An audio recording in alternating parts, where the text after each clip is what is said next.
उच्चारण करेंगे। परमपिता परमेश्वर को आह्वान करते हुए,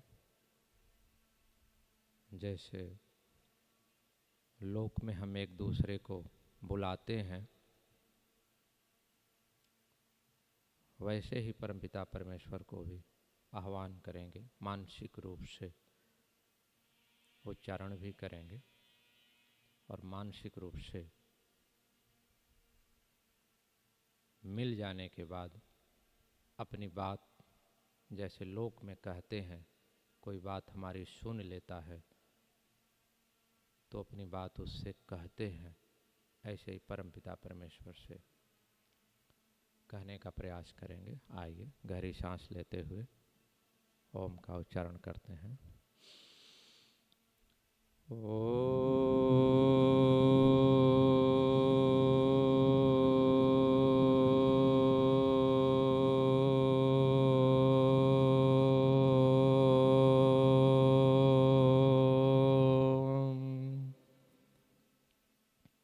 अब आत्मनिरीक्षण करें कि हम जो आह्वान किए, बुलाए परमपिता परमेश्वर को,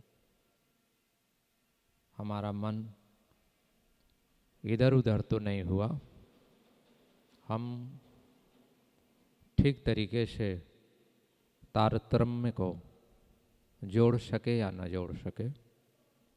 यदि नहीं जोड़ सके, पुनः प्रयास करेंगे और जुड़ने का प्रयास करेंगे। गहरी सांस लेते हुए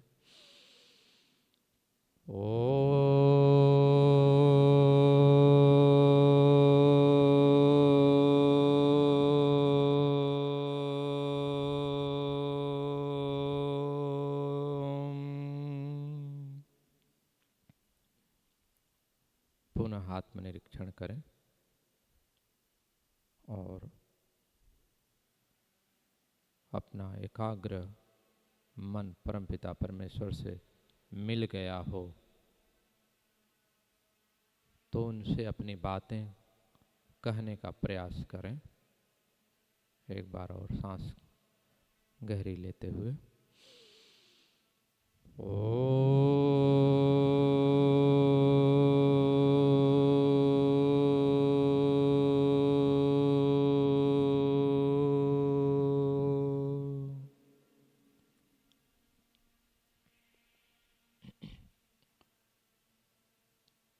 यदंग दासु से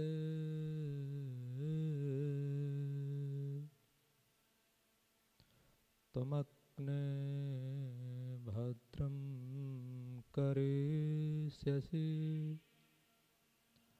तवेतत् सत्यम् अंगिरः तवेतत् सत्यम् अंगिरः।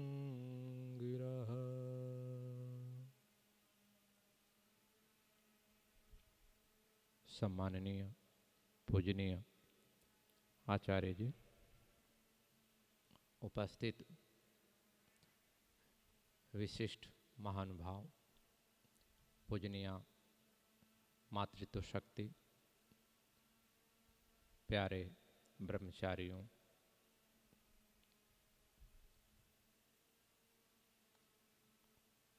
सोने को कुंदन बनाने के लिए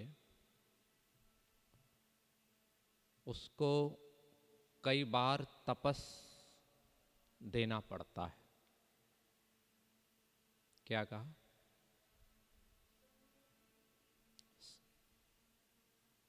ओम जी।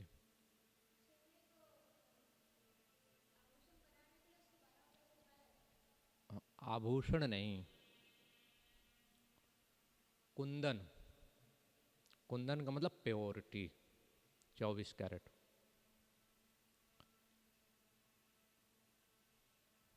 तो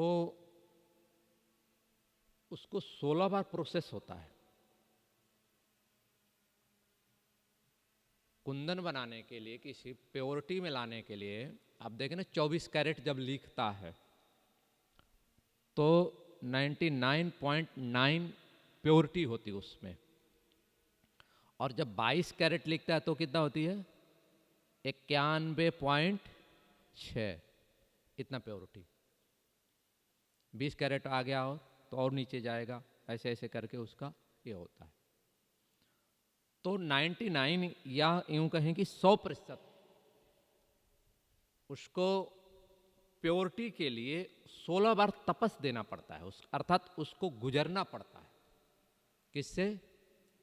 आग से उसको तपाया जाता है। 15वीं बार में भी उसमें खोटापन होता है, उसमें कुछ मिलावट है, अभी उसमें कुछ न कुछ रह गया है। लेकिन जब 16 बार हो जाता है तो वो प्योरिटी में आ जाता है, शुद्ध हो गया, अब प्योर सोना है। और जब प्योर सोना बन जाता है तो उसमें रिजुता आ जाती है, नॉर्मलता आ जाती है, उसमें नरमपन आ जाता है। आई बात समझ में? जब प्योर सोना बन जाएगा तो कैसा हो जाएगा? नरम हो जाता है। ये विशेषता होती है सोने की। बस यही हमारे आप पर भी लग रहा है, हम सब पर लगता है कि तपस्या से गुजरना पड़ता है। जीवन यदि तपस्या से नहीं गुजरा तो कुंदन नहीं बनेगा, कुंदन नहीं बनेगा वो चीज, उसके आभूषण नहीं बनेंगे। फिर आभूषण तो खैर निम्न स्तर में भी बनते हैं, लेकिन प्योरिटी नहीं आएगी उसमें। और जब प्योरिटी नहीं आई तो हम समान नहीं रह जाएंगे। जीवन भर की जो उसमें उत्कृष्टता आनी चाहिए थी वो न्यून ही रह जाएगी। ईश्वर के जो संकल्प थे कि मानव से महामानव बनने के लिए, मुझे प्राप्त करने के लिए, वो न्यूनता रह जाती है।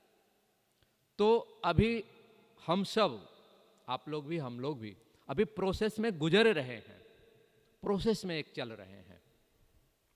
और जिस सोने की धातु ने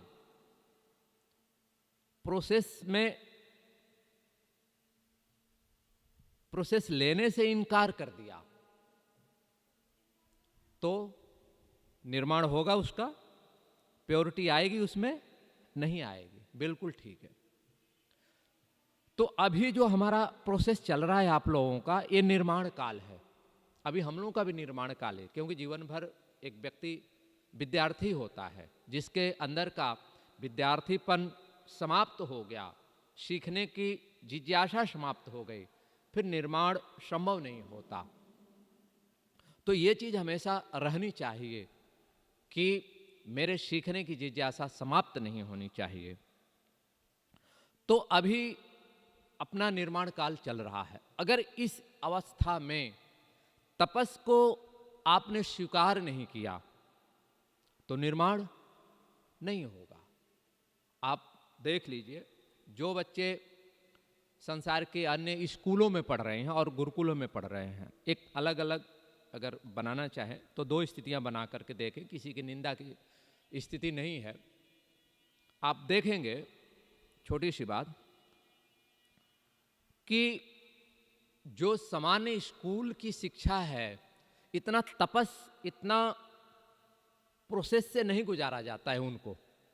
यहाँ पे तो यूँ समझिए इतने आचार्यगण हैं, सुबह 4 बजे से लेके 9:30 बजे रात तक उन पे पूरा फोकस होता है, ऐसे मतलब कैमरे ही लगे हैं। और मैंने देखा कि वो जिनमें स्वामी जी का कमरा है तो दोनों तरफ वो खिड़कियाँ हैं, उसमें विशेष मतलब थोड़ी सी भी खटपट हुआ इस तरह से व्यवस्था बनाई गई, मुझे बड़ा प्रसन्नता हुई कि दोनों तरफ खिड़कियाँ लगी हैं, शीशे लगे हैं, उसमें से उठ करके हम देख सकते। ऐसा नहीं कि उनके कमरे में जाएं तो दिखाई देगा, नहीं, तुरंत ऐसे किए और देख गया कौन बच्चा किस क्या कर रहा है, सही है अथवा नहीं है, कोई बात है, आदि आदि। तो ये बड़ा अच्छा प्रोसेस है। लेकिन लौकिक विद्यालयों में ऐसी स्थिति नहीं होती है। क्यों नहीं होती? क्योंकि इतना केयरफुली नहीं है, निर्माण के लिए इतना तत्पर नहीं है, इतना प्रोसेस से नहीं गुजारा जा रहा उनको।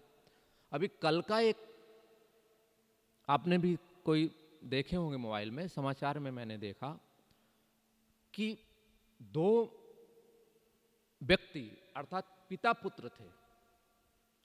60 साल का पिताजी थे शायद, या 62-63 के जो भी रहे हों, और 30 साल का बेटा, दोनों जाकर के सुसाइड किए। बड़ा आश्चर्य हुआ। ये पहली घटना थी कि ट्रेन के ट्रैक पे जा रहे हैं और फिर जब ट्रेन आए तो दोनों पटरी पे सो गए और वो कैमरे में आया। आश्चर्य की बात है। ये घटनाएं हिला देने वाली है कि बाप बेटे, माना ऐसे सुसाइड तो बहुत सारे हुए, व्यक्ति कर लेता है, लेकिन बाप बेटे दोनों साथ में सुसाइड कर रहे, क्या कारण रहा होगा? कितनी आश्चर्य की बात। तो यह भी एक शिक्षा का कमी है, शिक्षा की कमी है। और आप देखेंगे कि गुरुकुलों में कैसी शिक्षा है।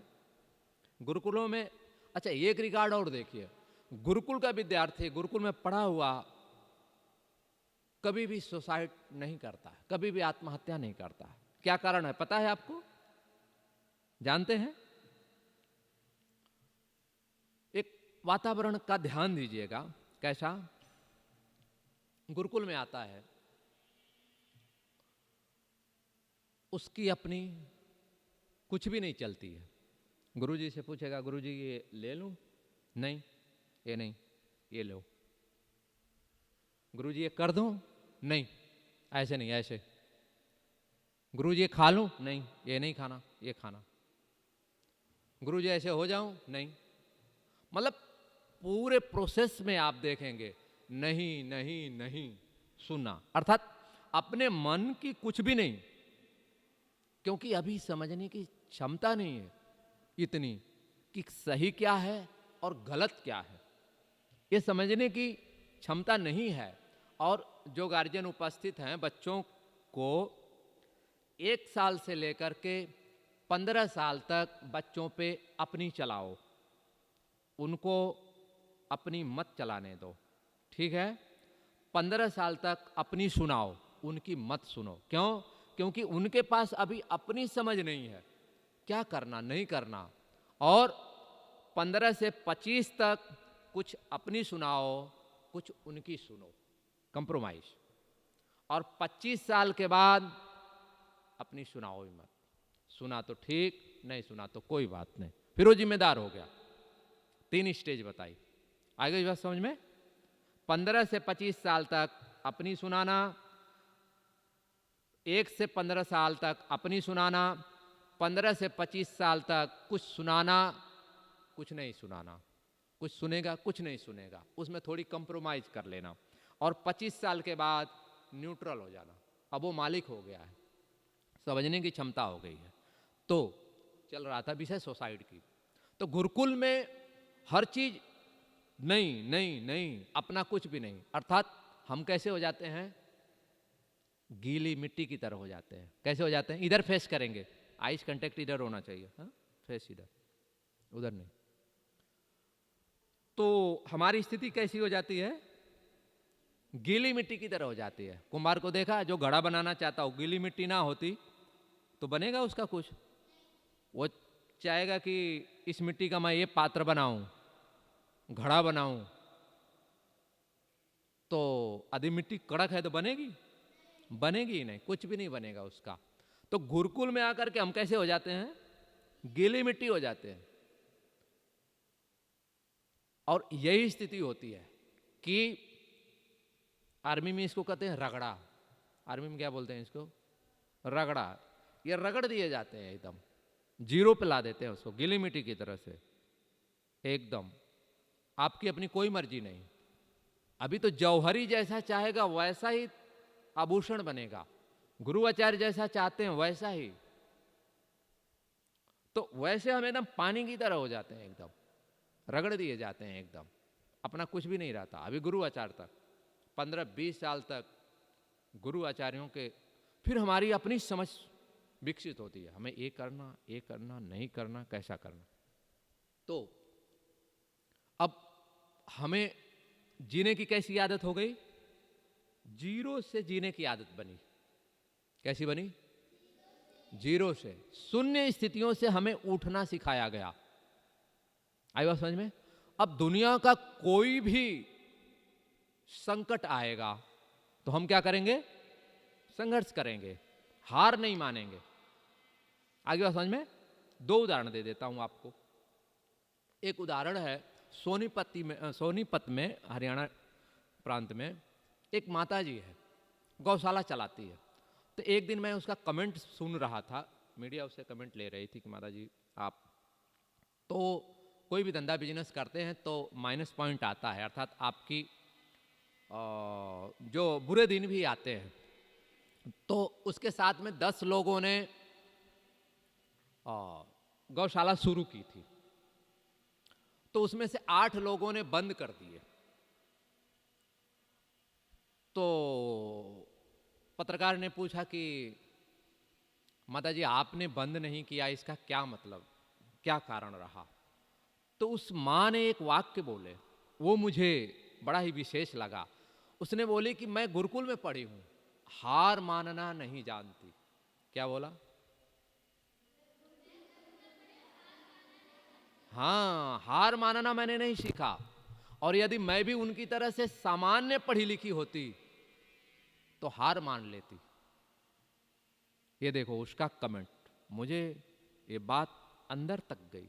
ओहो, गुरुकुल की कितनी महानता है कि व्यक्ति मानता ही नहीं, सीखता ही नहीं, मुड़ता ही नहीं, एकदम जाना है तो आगे ही जाना है।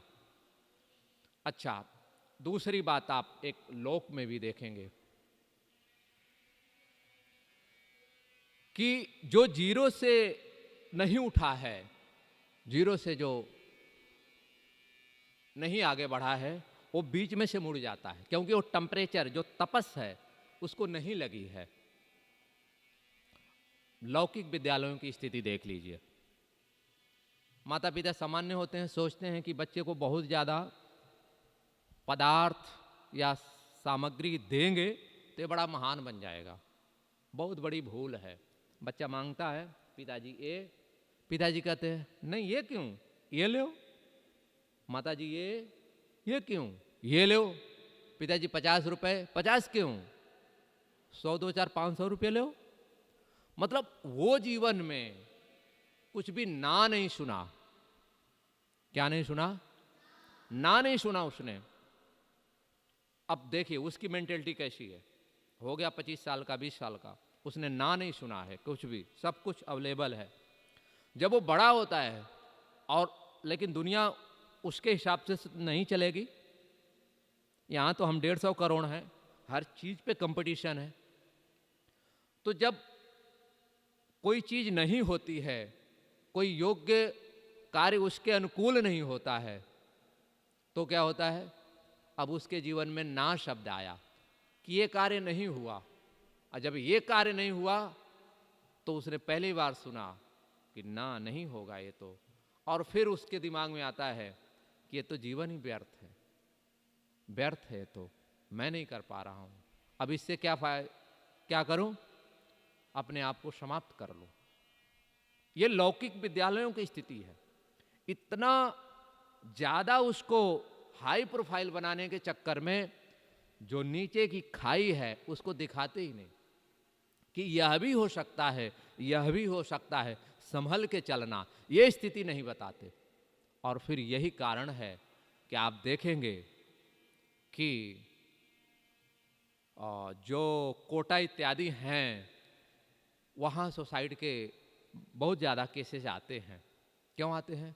क्योंकि लौकिक पढ़ाई इस तरह से बना दी गई है कि उसको एक दिशा में सिर्फ तुम नौकरी पाए तो सफल हो, अन्यथा सब बेकार। और जो कोचिंग सेंटर्स हैं या एजुकेशन सेंटर्स हैं वो भी इसी दिशा में शिक्षा दे रहे हैं कि तुम ये कर लिए तो सफल, अगर ये नहीं कर पाए तो खत्म, कुछ भी नहीं। अब ये स्थिति जिसके दिमाग में 4 साल 5 साल सुन रहा है, अगर नहीं होगा तो फिर क्या समझेगा? मैं तो किसी काम का नहीं। और समस्या इस बात की है कि एक जगह है, एक सर्विस है या एक अप्लाइमेंट है कि भाई एक ही है सिर्फ, उस पर कितने लोग जाते हैं, कितने फार्म आते हैं, उस पर लाखों आते हैं। अब लाखों आते हैं तो होगा तो एक ही, और एक ही होगा तो क्या जो बाकी शेष बचे हैं वो सारे बेकार हैं, वो सारे निकम्मे हैं? ऐसी बात बिल्कुल नहीं है। आप उदाहरण ले सकते हैं एपीजे अब्दुल कलाम की। जब कोटा रुड़की में गए थे अपना इंटरव्यू देने के लिए, तो 10 लोगों की रिक्वायरमेंट थी, आवश्यकता थी, लेकिन उनका शायद या 8 लोगों की रही होगी, उनका नंबर 10वां या 11वां आया, ऐसा कुछ था। तो बड़ा ही हताश निराश होकर के ऐसे गुजर रहे थे। तो उत्तराखंड में साधु संतों का विशेष है। तो एक स्वामी जी थे, बैठे हुए थे, तो गए उनके पास, तो उनकी भाव भंगिमा उन्होंने देखी और समझ ली बात को कि ओहो ये दुखी है व्यक्ति। तो उन्होंने कहा कि जो नियति ने तुम्हें दिया है उसको स्वीकार करो और उस पर ही चलने का प्रयास करो, उसे और आगे बढ़ने का प्रयास करो। तो उन्हें थोड़ा सा संतोष हुआ और वो एनडीए की परीक्षा थी और फिर उन्होंने उस चीज़ को तो उसमें नहीं, एनडीए में नहीं जा पाए, लेकिन जो दूसरा उनके लिए स्पेस बना, एक जगह बनी, वो डीआरडीओ में जाकर के फिर कितने बड़े। तो यदि उस एनडीए में जाते तो शायद इतने बड़े मिसाइल मैन नहीं होते, लेकिन इस दिशा में गए तो आज देश को कितनी बड़ी उपलब्धि उन्होंने दिया और कितना व्यक्तित्व का विकास हुआ। तो जिस स्थिति में आप हैं वहीं से उठने का प्रयास करें, उसको हेय मत करें। उदाहरण के लिए रूप में देख लें में आप कि 2 बड़ी हस्तियां हमारे सामने हैं। एक है प्रधानमंत्री जी, प्रधानमंत्री मोदी जी, और दूसरे हैं राहुल गांधी। राहुल गांधी को प्रोसेस से नहीं गुजरे, उन्होंने जीवन में संघर्ष करके ऊपर नहीं हुए, डायरेक्ट ऊपर हो गए। और कोई व्यक्ति संघर्ष करके जीरो से उठा तो किसके जीवन का अभ्यास अधिक होगा? हाँ, जो जीरो से उठा है उसके जीवन का अभ्यास विशेष होगा, ये बड़ी चीज होगी। तो जीरो से उठो, तो गुरुकुल में जीरो से उठा दिया जाता है, तो सुसाइड का कोई स्वप्न भी नहीं आता। हम इतने जीरो से रगड़ खा करके आए हुए हैं, तो ये विशेषता है जीवन की। तो इस पर हमें विशेष गर्व होना चाहिए। आपकी बुद्धि और लौकिक विद्यालयों की बुद्धि बच्चों को ला करके रख दिया जाए यदि, और कंपटीशन किया जाए, देखा जाए उनके स्वभावों को, तो आप में अधिक शांतता मिलेगी, आप में अधिक एकाग्रता मिलेगी, आप में अधिक उत्कृष्टता मिलेगी उनके अपेक्षा। लेकिन अभी इतने से हम संतुष्ट नहीं हैं। हम तो अंतिम खोट तक 14 तपस जब तक नहीं दिया जाएगा, 16 तपस, तब तक अपने आप को परिपक्व नहीं मानते। और जब 16 तपस लग जाते हैं, अर्थात अपनी जब खोट पूरी निकल जाती है, तब हमें ईश्वर स्वीकार करते हैं। तो जो मंत्र पढ़ा यदंग दास से तो मग्ने भद्रम करिष्यसि, तब ईश्वर हमें स्वीकार करते हैं।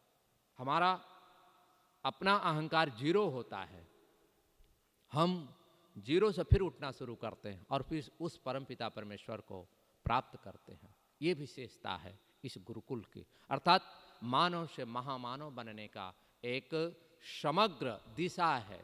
और गुरु आचार्यों का इस पे बहुत बड़ा कार्य है, शोध है। तो दुनिया का सबसे बड़ा जो कार्य है वो मानव निर्माण है। बिल्डिंग बना लेना ये सामान्य है, लेकिन मानव निर्माण करना ये विशेष कार्य है। तो श्रद्धेय अपने पीयूष सर जी इस कार्य को विशेष रूप से कर रहे हैं, और मैं तो जान करके अति प्रसन्न हुआ कि कभी अपने रोजड़ में पढ़ने के लिए भी गए। मैं भी सोच रहा था कि मतलब ये दिमाग में आया कैसे, मतलब कि भाई बहुत सारी चीज़ें, बहुत सारे काम कर सकते हैं। गुरुकुल चलाना यूँ कहिए कि एक तरीके से घाटे का सौदा है, क्योंकि घर से सब कुछ देना पड़ता, पूरी एनर्जी लगानी पड़ती है, और मानव निर्माण फिर भी उसमें होता नहीं इतना। लेकिन फिर भी मैं तो फिर पता चला कि भाई सर जी मतलब रोजड़ की पवित्र भूमि को स्पर्श किया है। तो ये सारी चीज़ें या पूर्व जन्मों का भी विशेष होता, तब तो कोई जाता है गुरुकुल में पढ़ने के लिए, ऐसे थोड़ी ना कोई जाता है। तो ये विशेषता रही है कि सर की विशेषता है कि मतलब इतना बड़ा सब कुछ। मैं तो देख करके पहले ही दिन आया तो मैंने तो समझा कि ये कोई टाटा की बिल्डिंग होगी। तो मैंने पूछा उनसे अपना जिग्नेश जी से कि भाई ये क्या चीज़ है ये, तो उन्होंने बोला यही गुरुकुल है। तो मैं आश्चर्य सा हो गया, मैं बोला ये गुरुकुल तो मैंने आज तक देखा ही नहीं था कि मतलब ये गुरुकुल इतना बड़ा ऐसा इस प्रकार का गुरुकुल। तो हम आए ऐसे, चूँकि स्कूटी से तो ऐसे आए, तो मुझे विशेष लगा कि इतना बड़ा, ये तो पूरा हमारा आधुनिक नालंदा ही है यार, समाजियों का नालंदा है। ये तो विशेष है, यहाँ पे कार्य होना चाहिए। और यहाँ के विद्यार्थी अन्य गुरुकुलों की अपेक्षा ऐसा मतलब वही बात कहूँगा, आर्मी वाला जो रगड़ा है ना वो कम नहीं होना चाहिए, वो रगड़ा लगना चाहिए, बिल्कुल रगड़ करके एकदम जीरो पे आ जाना चाहिए।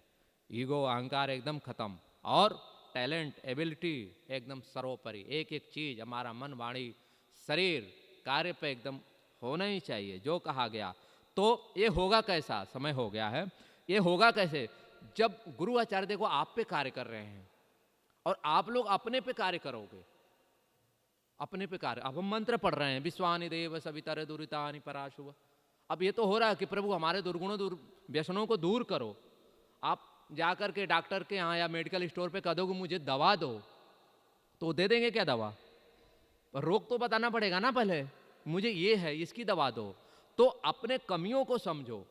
अब आप लिखते हैं क्या कि मुझे किन किन चीज़ों पर आज बोला गया, मुझे डांटा गया? लिखते हैं? नहीं लिखते हैं। कैसे पता चलेगा कि मेरी कमियां हैं? अब विश्वानि देव मंत्र बोलेंगे तो हे प्रभु मेरे इन कमियों को दूर करो, कैसे प्रार्थना कर पाएंगे? तो बनाएं उसको, और डेली सुबह उठते ही पहले उसको पढ़े, मेरी ये कमियां रही हैं, क्या मैं इसको दोहराया? नहीं दोहराया, आज के बाद दोहराया तो क्यों दोहराया? नहीं दोहराना चाहिए। अब मुझे काम किस पे, फोकस किस पे है, कौन कितना बार किसको डांटा जा रहा है, आखिर क्यों बार बार डांटा जा रहा है? तो ये सब सारा प्रोसेस है। इस पर जब आप लग करके काम करेंगे तो आज से ही आपका निर्माण विशेष होगा। आई बात समझ में? और इस संस्था जो बनी है, बन रही है, क्योंकि केवल भवनों में निर्माण नहीं, भवन तो बहुत बड़े बड़े, इससे भी बड़े बड़े होंगे, लेकिन जो प्रोसेस है उससे गुजरना पड़ेगा। तो 16 जो तपस होती है, 16 तपस के बाद कुंदन बनते हैं, और फिर जाकर के देश अपना कल्याण करते हैं और देश दुनिया का कल्याण कर पाते हैं। सामान्य बात नहीं है। तो पूज्य आचार्यगणों का विशेष धन्यवाद, और आपने इतना प्यार स्नेह से श्रद्धापूर्वक सुना। आप सबको प्रणाम, नमन, इति ओम शम।